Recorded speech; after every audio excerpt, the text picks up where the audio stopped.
Hello friends, नमस्कार and welcome to my YouTube channel we tech engineering solutions. ये मेरा दूसरा वीडियो है ऑटोकैड प्लेलिस्ट का। जैसा कि मैंने पहला वीडियो भी अपलोड किया था जिसमें मैंने ड्रॉ में जितने भी कमांड्स आते हैं उनके बारे में बेसिक ब्रीफ किया था आपको। और ये मेरा दूसरा पार्ट है ऑटोकैड से रिलेटेड। इसमें हम मॉडिफाई में जो जो कमांड्स आते हैं उस पर हम बात करेंगे।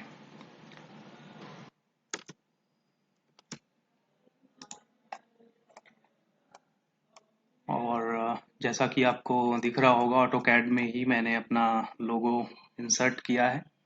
तो कोई हैरानी वाली बात नहीं है, ऑटोकैड में लोगो भी आ जाएगा। मतलब पिक्चर्स भी आ जाते हैं, आप टेक्स्ट भी लिख सकते हैं, एडिट भी कर सकते हैं। और एक खास बात, आप टेक्स्ट को थोड़ी बहुत एडिटिंग और पिक्चर्स को में भी थोड़ी बहुत एडिटिंग आप कर सकते हैं, वो मैं स्पेशल वीडियो बनाऊंगा। तो लेट्स स्टार्ट। हम मूव करते हैं अपने मॉडिफाई कमांड्स पे जो इसमें आते हैं। सबसे फर्स्ट हमारा आता है मूव। देखिए मूव क्या है, कुछ ड्राइंग्स मैंने बनाई हुई हैं ऑलरेडी ताकि टाइम ना लगे वीडियोस में। सबसे पहला कमांड हमारा मूव आता है। मूव क्या है?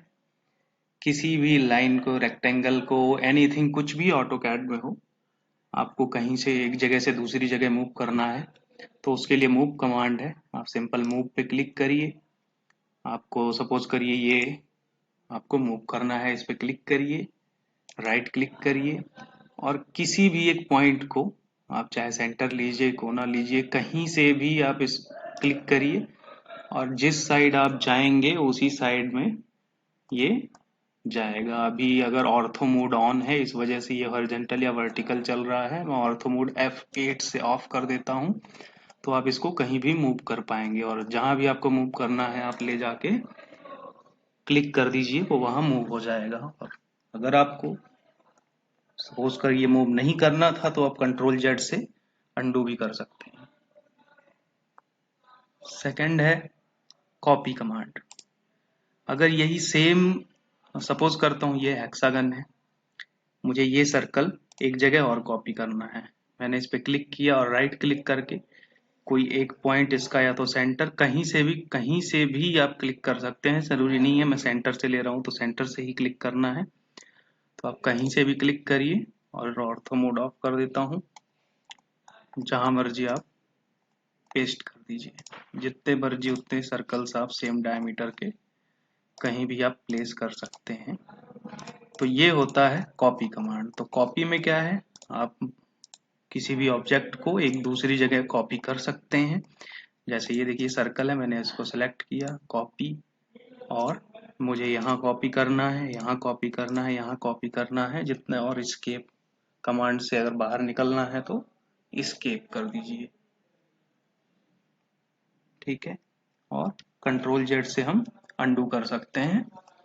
तो ये बेसिकली डिफरेंस है मूव और कॉपी में। मूव का जो शॉर्टकट होता है वो M, enter, select the body, right click and specify the first point and click the exact point जहां आप लोकेशन पे उसको मूव करना चाहते हैं। ठीक है।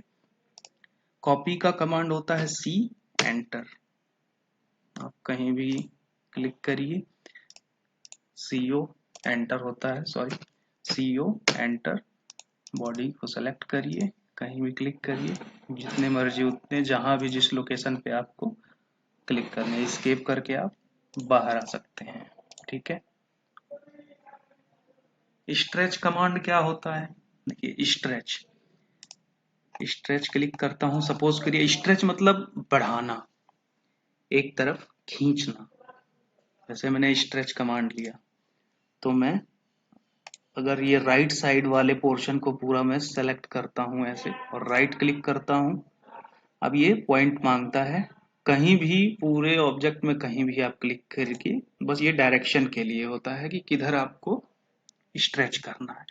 सपोज करिए आपको हॉरिजेंटली स्ट्रेच करना था तो ऑर्थो मोड ऑन करिए और हॉरिजेंटली मैं एक्स डायरेक्शन में ही हूं और मैंने वैल्यू डाल दी 25 mm। तो ये 25 mm स्ट्रेच हो जाएगा। ठीक है, सेम आप हॉरिजेंटली भी कर सकते हैं। इसका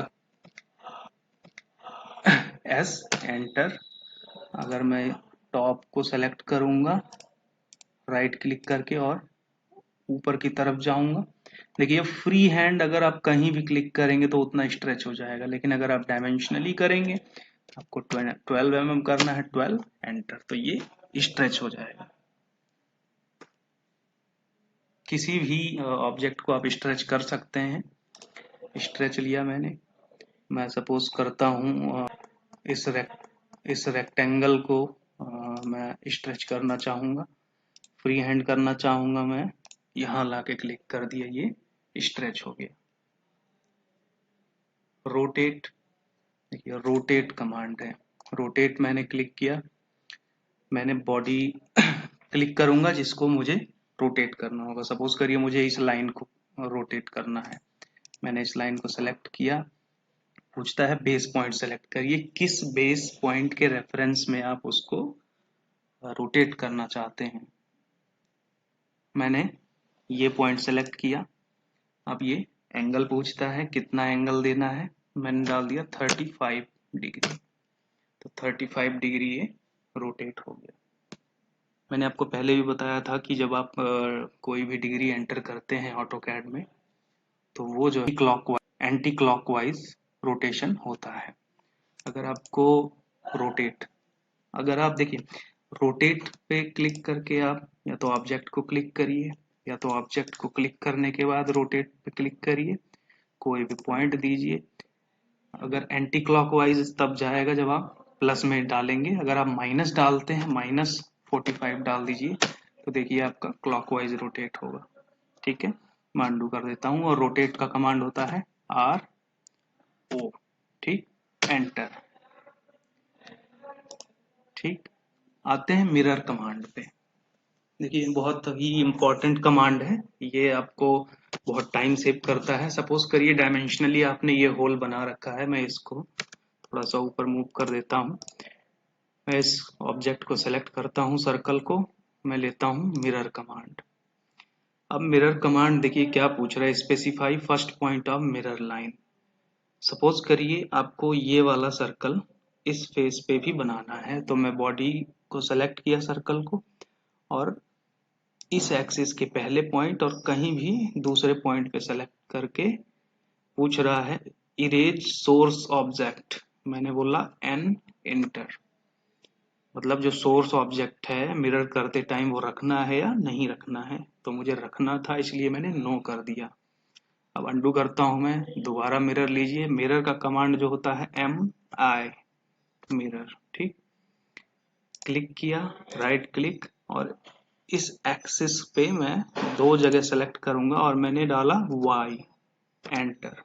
अब ये जब मिरर होगा तो ये सोर्स ऑब्जेक्ट जो था वो इरेज हो गया और इसका मिरर इधर आ गया। अब देखिए जरूरी नहीं है किसी एक्सिस के ही थ्रू कर सकते हैं, आप दो पॉइंट के थ्रू भी मिरर कर सकते हैं।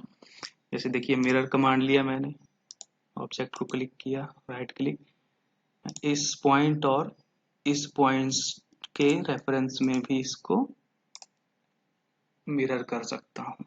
ठीक है, तो ये मिरर कमांड कोई पूरा पूरा कर सकते हैं, आप मिरर कर सकते हैं। जैसे ये ऑब्जेक्ट है, इसको आप मिरर करना चाहते हैं तो दो पॉइंट के रेफरेंस में कहीं भी मिरर कर सकते हैं। ठीक है, ये मिरर कमांड है जिसका कमांड का शॉर्टकट होता है MI। अब आते हैं स्केल कमांड पे। स्केल क्लिक किया मैंने, स्केल मतलब क्या होता है कि किसी चीज को स्केल करना, या तो उसका डायमीटर बढ़ाना है, इनलार्ज करना है, या तो उसे छोटा करना है। सपोज करिए इस सर्कल को मुझे और बड़ा करना है, मैंने इस पे क्लिक किया, राइट क्लिक किया, अब पूछेगा बेस पॉइंट।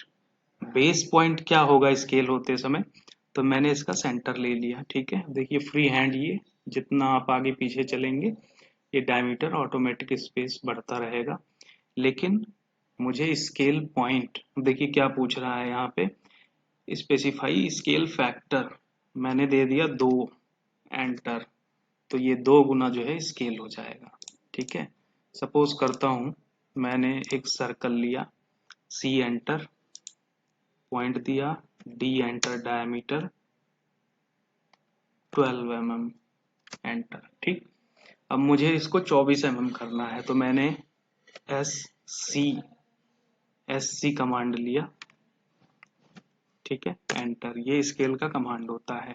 क्लिक किया, राइट क्लिक, इसके सेंटर को मैंने क्लिक किया। देखिए अगर आपको सेंटर नहीं दिखता है, जैसे देखिए मैंने एस सी कमांड लिया, एंटर किया, अब आपको अगर इस सर्कल का वो सेंटर नहीं दिख रहा है तो आप इसके परिधि पर थोड़ी बहुत दूर जब चलेंगे तो आपको ये दिख जाएगा। मैंने क्लिक किया, मैंने 2 स्केल डाल दिया, तो ये देखेंगे तो अब 12 mm का ये सर्कल जो है 24 का हो गया। अब सेम उसी तरह मुझे इसे 18 करना था, तो स्केल पे मैंने डाला 1.5, एंटर।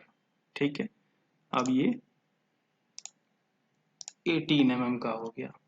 अच्छा, एक रेफरेंस आता है स्केल में, देखिए सपोज करिए ये सर्कल को मैं एक और क्रिएट कर लेता हूं। मेरे पास एक रेक्टेंगल है। अब कोई मेरे से ये बोला कि आप इस सर्कल को इतना स्केल करिए कि इस पॉइंट पे ये टच हो जाए। तो मैंने क्या करना है, सेलेक्ट करना है स्केल, इसका सेंटर पे लिया मैंने, आर, एंटर, मतलब रेफरेंस। फिर हम फर्स्ट पॉइंट सेलेक्ट करेंगे। ठीक, उसके बाद सेकंड पॉइंट, उसके बाद हम इसको ले जाएंगे जिस पॉइंट तक हमें ले जाना है, उसके बाद उस पॉइंट पे ले जाके क्लिक कर देंगे, तो इतना बड़ा स्केल इसका हो जाएगा। एक उदाहरण और देता हूं। सपोज करिए एक रेक्टेंगल मैंने बनाया 30 बाई 30 mm का। ठीक है, एंटर किया, इसमें कोई एक लाइन है 5 mm का। ठीक है, मैंने इस लाइन को, अभी मैं आगे नहीं बताता हूँ, अभी स्केल पे बात कर रहे हैं तो मैं एक्सटेंड एंड ट्रिम के बाद में बताऊंगा। इसको मुझे इस लाइन तक स्केल करके ले जाना है, तो मैंने सेलेक्ट किया स्केल, फर्स्ट पॉइंट सेलेक्ट किया, मैंने आर एंटर किया, फिर first point and second point को मैंने पकड़ के जिस पॉइंट तक ले जाना है वहां तक मैंने रख दिया, तो ये वहां तक लाइन स्केल हो गया। ठीक है, स्केल का, तो ये स्केल कमांड होता है जिसका शॉर्टकट एस सी होता है। अब ट्रिम पे आ जाते हैं। ट्रिम में देखिए 2 कमांड्स हमारे इसमें हैं, ट्रिम एंड एक्सटेंड। ट्रिम क्या है, एक्सटेंड क्या है? देखिए जैसे कोई भी ऑब्जेक्ट हम बनाते हैं, एक रेक्टेंगल बनाया, इसमें एक लाइन ऐसे हमने ड्रॉ किया, ये इसका सेंटर लाइन है, और हमने MI मिरर कमांड लिया, सेलेक्ट किया और इसको वर्टिकली जो है ड्रॉ कर दिया। अब मुझे ये जो एक्सटेंड हुआ है, ये बाहर निकली हुई जो लाइनें हैं, ये मुझे नहीं चाहिए। उस केस में ये ट्रिम कमांड यूज होता है। ट्रिम को क्लिक किया हमने, कमांड आ गया, उसके बाद या तो आप एंटर कर दीजिए या तो राइट क्लिक कर दीजिए एक और बार, फिर आप उस बढ़ी हुई लाइन पे क्लिक करिए, ये ट्रिम हो जाएगा। ठीक है, अगेन मैं आपको बताता हूं, इसका शॉर्टकट कमांड है TR, एंटर करिए, उसके बाद राइट क्लिक करिए या एक बार और एंटर करिए, फिर जो लाइनें एक्सटेंड हुई हैं उसे मैं ट्रिम कर देता हूँ। अच्छा, सपोज करिए इन दोनों के अलावा जो ये बीच में लाइन है, ये वाली लाइन, इसको मुझे डिलीट करना है, तो मैं सिंपल इस पे क्लिक करूंगा और ये ट्रिम हो जाएगा। ठीक है, तो जो भी लाइन एक दूसरे से इंटरसेक्ट होती है हम उन्हें ट्रिम कर सकते हैं। अब आते हैं एक्सटेंड पे। एक्सटेंड मतलब क्या होता है, बढ़ाना। सपोज करिए ये लाइन यहाँ पे है, ये लाइन यहाँ पे है। ठीक है, अब मुझे इस लाइन को जितना आगे जा सकता है एक्सटेंड करना है, तो मैंने सिंपल एक्सटेंड कमांड लिया, एक बार एंटर और किया या फिर राइट क्लिक किया और सिंपल इस लाइन पे क्लिक किया। वैसे ही इस लाइन पे क्लिक किया तो जितना इसकी बाउंड्री है वहां तक ये एक्सटेंड हो जाएगा। अच्छा, अब एक लाइन मैंने और यहाँ तक ले लिया और मुझे अब सपोज करता हूँ इस लाइन तक एक्सटेंड करना है, तो मैंने EX कमांड लिया एक्सटेंड के लिए और एक बार और राइट क्लिक किया, एक्सटेंड हो गया। और इसी कमांड के साथ अगर मैं शिफ्ट क्लिक कर लूं और यहाँ पे क्लिक करूं तो ये ट्रिम हो जाएगा। अगर मुझे ये ट्रिम करना है ये वाला पोर्शन, तो एक्सटेंड कमांड लिए हुए ही अगर मैं शिफ्ट के साथ यूज करूंगा इसको तो ये ट्रिम हो जाएगा। ठीक है, और सेम इसका अपोजिट है TR एंटर। अगर मैं ट्रिम कमांड लिए हूं, एक बार और एंटर किया, ट्रिम में ये ट्रिम हो जाएगा, लेकिन अगर मैं शिफ्ट के साथ ये क्लिक करूंगा इस लाइन पे तो ये आगे एक्सटेंड हो जाएगा। ठीक है, और इस लाइन पे क्लिक करूंगा तो ये आगे एक्सटेंड हो जाएगा शिफ्ट के साथ। तो ट्रिम और एक्सटेंड दोनों कमांड सेम ही है। अगर आप शिफ्ट का यूज करते हैं तो एक ही कमांड पे आप दोनों काम कर सकते हैं। ठीक है, तो ये हमारा ट्रिम एंड एक्सटेंड हो गया। अब आते हैं फिलेट एंड चैम्फर पर। ठीक है, फिलेट देखिए क्या होता है। फिलेट मतलब होता है रेडियस देना। जैसे इसके 4 कॉर्नर्स हैं तो मैंने फिलेट लिया, उसके बाद मैं रेडियस R एंटर करूंगा, मैंने 5 mm एंटर किया। ठीक, और मैं first line and second line पे क्लिक करूंगा तो ये 5 mm का रेडियस बन जाएगा। ठीक है, आते हैं वापस यहाँ पे। जैसे ये हेक्सागन बना हुआ है, इसमें ये शार्प एजेस हैं।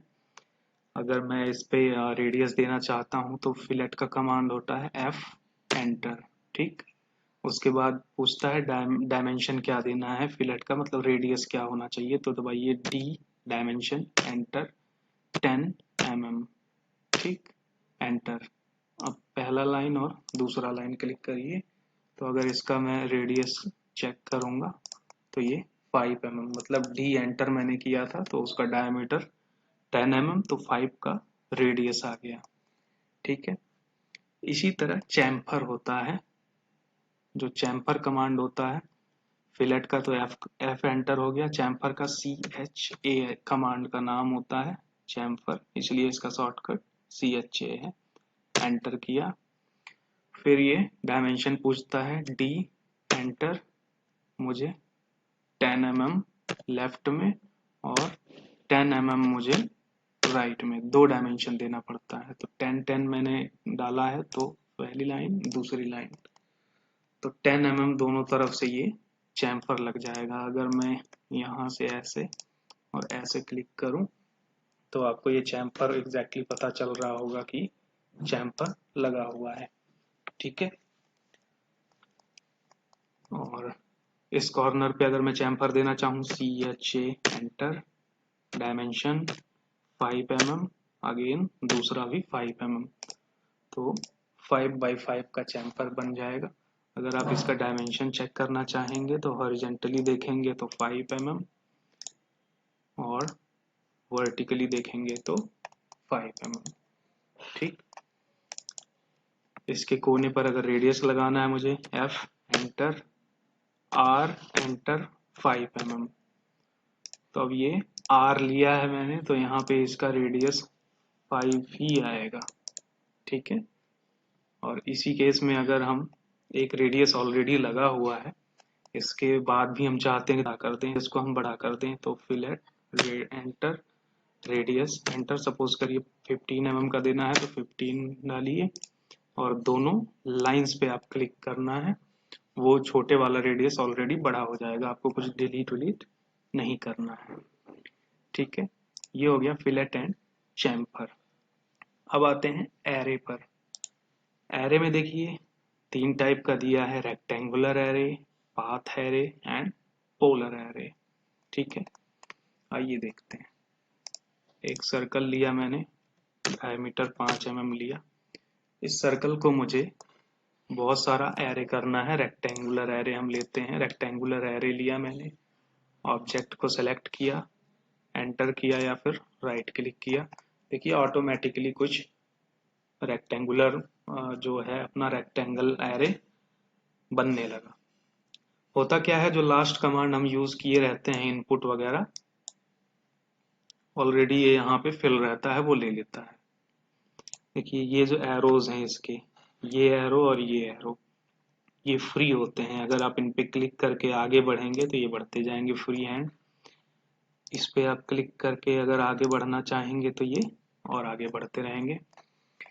देखिए ऐसे वर्टिकली अगर देखेंगे तो ये हमारे कॉलम्स होते हैं, और ऐसे हॉरिजॉन्टली देखेंगे तो ये रो होते हैं। तो मेरे अभी कॉलम एंड रो की आपको पता चल गया। अब मुझे कॉलम कितने चाहिए, सपोज करिए मुझे वर्टिकली 5 कॉलम चाहिए, मैंने 5 डाले। हॉरिजॉन्टली जो है वो रो होते हैं, रो भी मुझे 5 चाहिए, मैंने 5 डाल दिया। अब ये जो डिस्टेंस होता है ये सेंटर डिस्टेंस होता है। रो, देखिए कॉलम के बीच में कितना डिस्टेंस होना चाहिए, इस सर्कल से लेके इस सर्कल के बीच में डिस्टेंस होना चाहिए। सपोज करिए 20 mm, मैंने 20 इंसर्ट कर दिया। देखिए इतना दूर हो गया, काफी लंबा जा रहा है तो हम इसको 10 mm कर लेते हैं। और रो के बीच में ये सेंटर डिस्टेंस कितना होना चाहिए, मैंने 10 कर दिया, ठीक है। और यहाँ से क्लोज कर दिया, ठीक है।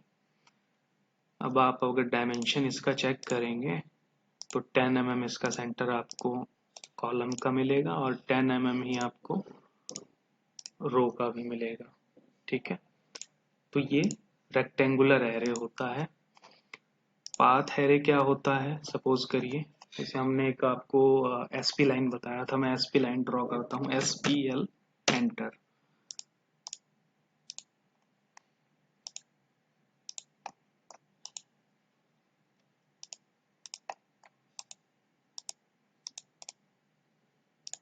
ठीक है, सपोज करिए एक पाथ है। अब भाई मैंने रेक्टेंगल लिया था तो रेक्टेंगल छोड़ दीजिए, मैं एक ट्रायंगुलर लेता हूँ या पॉलीगन ले लेता हूँ, मैं 7 फेसेस का ले लेता हूँ और 5 mm इंक्राइब्ड सर्कल का लेता हूँ, एंटर। मैं इसको कहीं भी इस पाथ पे रख देता हूँ। अब आते हैं पाथ एरे, ठीक। पहले हम ऑब्जेक्ट सेलेक्ट करेंगे, राइट क्लिक, फिर हम पाथ सेलेक्ट करेंगे, उसके बाद देखिए पाथ पे एरे होने लगा, ठीक। अच्छा दूसरी चीज, अगर आप ये जो देखिए एरे का जो सेंटर है वो थोड़ा आउट चल रहा है, उसके लिए हमें क्या करना चाहिए, देखिए किसी किसी उसका सेंटर जो है आउट हो रहा है, तो यहाँ से बेस पॉइंट आता है, बेस पे क्लिक करिए, बेस पॉइंट, ये बेस पॉइंट क्लिक करिए, ठीक। ये जितना आप दूर क्लिक करते रहेंगे इसको, उतना ही ये चेंज होता रहेगा बेस पॉइंट इसका। देखिए अभी पाथ आपने सेलेक्ट किया है, बेस पॉइंट लेके आप जितनी दूर आप सेलेक्ट करें, सपोज करिए यहाँ सेलेक्ट करेंगे तो और दूर भगेंगे सब, देखिए, ठीक। तो इसलिए जो बेस पॉइंट होता है वो हमेशा उसी पाथ लाइन पे ही देना चाहिए। बेस पॉइंट है अगर, तो मैं इसी लाइन पे ही दूंगा, ठीक। अब जितना बेस्ट फिट हो सकता है वो यहाँ पे आ जाएगा। अब बिटवीन देखिए आइटम्स कितने हैं, 62 नंबर्स हैं, ठीक। मैंने क्या करना है, सपोज करिए 10-10 mm दूर मुझे करना है, तो 10 मैंने डाला और एक दूसरे से 10-10 mm के पाथ लेंथ पर ये चले गए। देखिए ये हॉरिजॉन्टली या वर्टिकली डायमेंशन नहीं है, ये पाथ लेंथ है। जैसे आर्क लेंथ होता है वैसे इसका पाथ लेंथ है। आप यहाँ से ऐसे घूमते हुए ऐसे चलेंगे तब 10 mm आएगा, ये नहीं आपने यहाँ से ऐसे मेजर किया तो ये 10 mm आ जाएगा। तो अगर आपको 15 चाहिए आप 15 कर दो, तो ये पाथ एरे होता है। अच्छा आप जो पाथ है आपका, अगर क्या आप उसको चेंज करेंगे तो एरे चेंज होगा, यस बिल्कुल चेंज होगा। देखिए मैं पाथ को चेंज कर रहा हूँ और ये एरे इसका चेंज हो रहा है, ठीक है। तो आपको कुछ करने की जरूरत नहीं है। सपोज करिए एक सर्कल ही ले लीजिए, सर्कल पे हम कमांड बनाते हैं पोलर वाला, बट हम पाथ करके देखते हैं। अच्छा एरे जो यहाँ दिखता है आपको, जो लास्ट एरे आप यहाँ से यूज करेंगे उसी का सिंबल यहाँ दिखेगा, और डायरेक्ट एरे पे क्लिक करके आप वो कमांड यूज कर सकते हैं, ठीक। देखिए पाथ एरे जो है यहाँ भी काम कर रहा है, ठीक है। तो आपको पाथ कुछ भी हो, आप पाथ एरे यूज कर सकते हैं। अब हम आते हैं पोलर। पोलर क्या होता है? अभी रेक्टेंगल पे मैंने दिखाया, पोलर मतलब सर्कुलर होता है। कोई सर्कल है, इस पे कोई भी आइटम आपने बनाया हुआ है, सपोज करिए सर्कल ही है, आप पोलर एरे लीजिए, उसके बाद इस ऑब्जेक्ट को सिलेक्ट करिए, राइट क्लिक, फिर इसका सेंटर क्लिक करिए। देखिए मैंने क्या बोला था, अगर सेंटर नहीं मिलता तो इसकी जो परिधि है सरकमफेरेंस पे आइए, ऐसे घूमिए थोड़ा सा, और सेंटर मिल गया, सेंटर क्लिक किया मैंने। उसके बाद बोलता है आइटम्स कितने हैं। आइटम्स अभी 6 हैं, आपको 10 आइटम्स चाहिए, 10 दे दीजिए, और ये इक्वली डिवाइड हो जाएगा एंगल्स पे। ठीक है। रो कितने चाहिए, बिटवीन कितना चाहिए, ये सब दूसरे सर्कल एरे में मैं आपको बताऊंगा। लेबल्स क्या होते हैं। तो ये पोलर एरे हो गया। बेस पॉइंट इसका भी वही है, बेस पॉइंट आपको हमेशा सेंटर जितना दूर लेंगे आप देखिए उतनी दूर दूर चला जाएगा। यहाँ से यहाँ तक का जितना डिस्टेंस था वो उतना ऊपर चला गया। ठीक है। तो ये मेरा पोलर एरे हो गया। तो 3 तरीके के एरे कमांड हो गए। उसके बाद आता है ये इरेज कमांड। इरेज जनरली मैंने आपको बताया ही था, सेलेक्ट करिए और इरेज को क्लिक करिए। इरेज का एक और भी शॉर्टकट है, ई एंटर। ठीक, सपोज करिए ये डिलीट करना है, क्लिक करके राइट क्लिक कर दिया, डिलीट हो गया। ठीक है। अब आते हैं एक्सप्लोड कमांड क्या होता है। देखिए एक्सप्लोड, जैसे आप कोई रेक्टेंगल ड्रा करते हैं, REC एंटर, ये वाला एक्सप्लोड कमांड है। ठीक है। एक्सप्लोड मतलब क्या है वो मैं बता देता हूँ आपको। जैसे ये है रेक्टेंगल, अगर आप इसकी लाइन को एक्सटेंड करना चाहते हैं इस लाइन तक, इसकी जरूरत क्यों पड़ती है एक्सप्लोड की वो मैं बता देता हूँ। एक्सप्लोड मतलब किसी चीज को तोड़ना, ये चारों लाइनों को अलग अलग तोड़ना है। और अगर आप नहीं तोड़ेंगे तो इस लाइन तक आप इसको एक्सटेंड नहीं कर सकते। जैसे देखिए EX डबल एंटर करता हूं मैं, इसको एक्सप्लोड नहीं है इसलिए ये एक्सटेंड नहीं हो रहा है। तो एक्सप्लोड पे क्लिक करिए और ऑब्जेक्ट को सेलेक्ट करिए, एंटर या राइट क्लिक करिए, तो ये देखिए अलग अलग लाइंस में टूट गया। अब आप इसको एक्सटेंड कर सकते हैं इस लाइन तक। ठीक है। तो इसलिए एक्सप्लोड की जरूरत पड़ती है, किसी चीज को तोड़ देते हैं, एक्सप्लोड कर देते हैं। और देखिए एक्सप्लोड हो गया। और ऑफसेट कमांड है हमारा। ऑफसेट क्या होता है? ज्योमेट्री को ऑफसेट किया जाता है, मतलब जिस पाथ में है, या सर्कुलर है, रेक्टेंगल है, कोई भी ऑब्जेक्ट बना हुआ है, उसको आपको ऑफसेट करना है, मतलब अंदर की तरफ या बाहर की तरफ जितने डायमेंशन पे आप चाहते हैं। जैसे एक लाइन ये है, मैं चाहता हूँ ये लाइन 20 mm दूर इधर भी आ जाए, तो जनरली क्या करूंगा, ऑफसेट कमांड लूंगा, और सबसे पहले पूछता है स्पेसिफाई ऑफसेट डिस्टेंस, तो मैंने दिया 10 mm, एंटर। अब बोलेगा ये ऑब्जेक्ट को सिलेक्ट करो, मैंने ऑब्जेक्ट को सिलेक्ट किया। अब बोलेगा डायरेक्शन, आप इधर आएंगे तो 10 mm लेफ्ट में आएगा, राइट में आएंगे तो राइट में आएगा। राइट में आके मैं क्लिक कर देता हूँ तो ये राइट में आ गया। अच्छा, मुझे ऊपर वाला करना है तो ऑफसेट एंटर, वही सेम कमांड वापस आ जाएगा, फिर एंटर, ऑफसेट ऊपर चला गया 10 mm। और अगर मुझे पूरे रेक्टेंगल को 10 mm ऑफसेट करना था तो मैं पहले एक कमांड और बता देता हूँ आपको, ज्वाइन कमांड होता है, ये वाला कमांड होता है ज्वाइन। तो अभी क्या है, अलग अलग है चारों लाइंस, मैं इस पे चारों को सेलेक्ट करूंगा और J एंटर कर दूंगा तो ये ज्वाइन हो जाएगा। अब मैं ऑफसेट कमांड यूज करता हूँ, O एंटर। ठीक, 10 mm एंटर। अब बॉडी को मैं क्लिक करूंगा, अंदर की तरफ आया तो अंदर की तरफ 10 mm ऑफसेट बना दिया, फिर अगेन सेलेक्ट किया मैं और बाहर की तरफ कमांड पे सेलेक्ट किया तो बाहर की तरफ 10 mm ऑफसेट हो गया। तो ये ऑफसेट है, जितना मर्जी आप, अगर आप चाहते हैं, अब मैं 3 बना लिया 10-10 के कमांड पे, अब मैं इसको 15 mm ऑफसेट करना चाहता हूँ तो O एंटर, 15 mm एंटर, और अब 15 mm का ऑफसेट होगा। ठीक है। तो ये ऑफसेट कमांड है। ये रेक्टेंगल का ऑफसेट था, सर्कल पे भी ऑफसेट आप कर सकते हैं। ओ एंटर 3 mm एंटर, बाहर की तरफ अंदर की तरफ, जिस बॉडी को भी आप सेलेक्ट करेंगे लाइन को करना है ऑफसेट, तो ये ऑफसेट कमांड का यूज है। ठीक है, साथ के साथ आपका ज्वाइन कमांड हो गया, ऑफसेट हो गया, इरेज हो गया, एक्सप्लोड। तो मोटा मोटी ये आपका मॉडिफाई कमांड कंप्लीट हो गया। एक मॉडिफाई कमांड और आता है, bring to front and send to back, वो मैं बताता हूँ आपको। देखिए ये आपको 3D शेप लग रहा होगा, बट ये है 2D ड्राइंग ही, इसको थोड़ा मैंने बनाया हुआ है 3D शेप जैसा। तो bring to front and send to back क्या है उसके बारे में बताता हूँ मैं आपको। ये देखिए कोई मैंने लाइन लिया और इसी लाइन के ऊपर मैंने ड्रॉ कर दिया। तो अभी ये सियान कलर की लाइन थी, इसके ऊपर ये वाइट कलर की लाइन है। अब मुझे ये वाइट कलर की लाइन को ना पीछे भेजना है। देखिए यहाँ पे क्लिक करिए मॉडिफाई पे, ये वाला जो टूल है bring to front and send to back, यहाँ क्लिक करिए एरो पे, सेंड टू बैक। मैं वाइट लाइन पे क्लिक करूंगा और राइट क्लिक कर दूंगा, तो देखिए वो बैक चला गया।